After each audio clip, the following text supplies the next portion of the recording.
व्रत कथा, मधुश्रावणी व्रत का महत्व, पूजा सामग्री और तिथि। आइए जानते हैं इससे संबंधित यह वीडियो है। नमस्कार, मैं हूं डॉक्टर श्रीपति त्रिपाठी। मधुश्रावणी व्रत बिहार के मिथिलांचल का मुख्य पर्व है। मधुश्रावणी का व्रत नवविवाहित औरतें अपने मायके में मनाती हैं। इस व्रत में पत्नी अपने पति की लंबी आयु की कामना करते हैं। इस व्रत में विशेष पूजा गौरी शंकर की होती है। सावन का महीना आते ही मधुश्रावणी के गीत खूब गूंजने लगते हैं। मधुश्रावणी की तैयारी में सभी शादीशुदा महिलाएं जुड़ जाती हैं। यह त्यौहार महिलाएं बहुत ही धूमधाम के साथ दुल्हन के रूप में पूरी तरह से सज धज कर मनाती हैं। शादी के पहले साल के सावन महीने में नवविवाहित महिलाएं मधुश्रावणी का व्रत करती हैं। सावन के कृष्ण पक्ष के पंचमी के दिन से इस व्रत की शुरुआत होती है। यह व्रत पति के दीर्घायु के लिए भी किया जाता है। मधुश्रावणी जीवन में सिर्फ एक बार शादी के पहले सावन को किया जाता है। यह व्रत नवविवाहित महिलाएं करती हैं। नवविवाहित औरतें नमक के बिना 14 दिन भोजन ग्रहण करती हैं। इस व्रत में अनाज, मीठा भोजन में किया जाता है। व्रत के पहले दिन फलों को खाया जाता है। यह पूजा लगातार 14 दिनों तक चलती है। इन दिनों सुहागन व्रत रखकर मिट्टी और गोबर से बने विषहारा और गौरी शंकर का विशेष पूजा करके महिला पुरोहित जो होती हैं, वह महिला होती हैं, उनसे कथा सुनती हैं। कथा की शुरुआत विषहारा के जन्म और राजा श्रीकर से होती है। मधुश्रावणी व्रत का क्या है महत्व, आइए जानते हैं।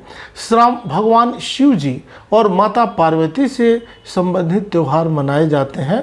सावन के महीने में मधुश्रावणी नाम का त्यौहार भी मनाया जाता है। मधुश्रावणी को बिहार के मिथिला में बहुत ही धूमधाम से मनाया जाता है।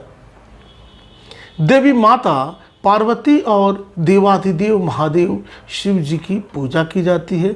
इस दिन पत्नी अपने पति की लंबी उम्र की कामना करती हैं। इस दिन कई तरह की कहानियाँ और कथाएं जो हैं वह अपने परिजनों के द्वारा, जो घर में जो बुजुर्ग हैं उनके द्वारा सुनाई जाती है।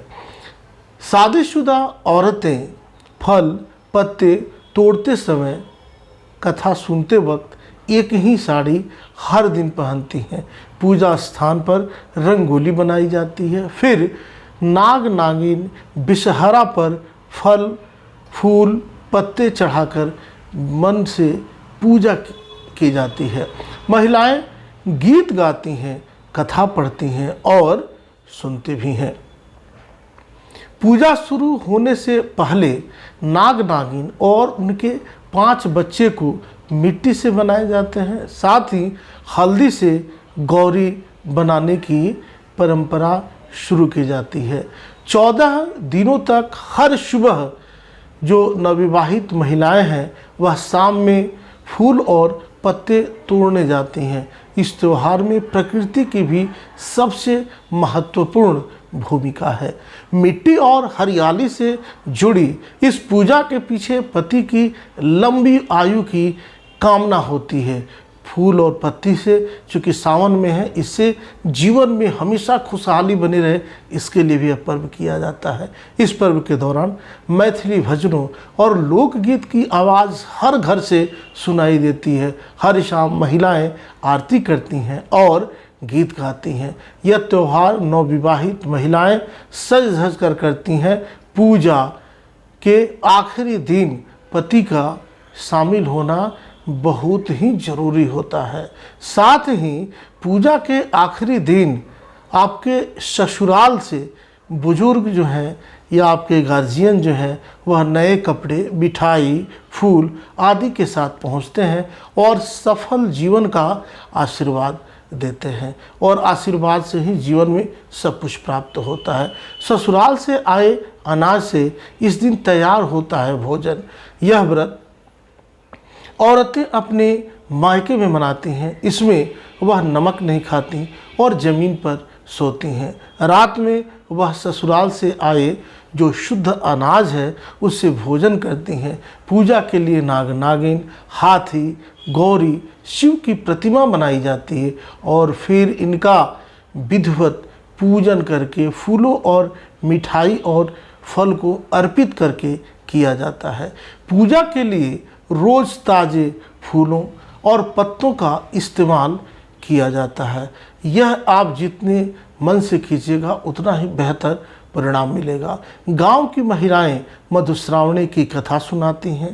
पूजन के 7वें, 8वें और 9वें दिन प्रसाद के रूप में खीर और रसगुल्ले का भोग भगवान शिव को लगाया जाता है। भगवान प्रसन्न होते हैं और आपके बेहतर जीवन का आशीर्वाद देते हैं। अभी तक आपने यह चैनल सब्सक्राइब नहीं किया है तो सब्सक्राइब करें, शेयर करें और कमेंट्स करें। तब तक के लिए नमस्कार।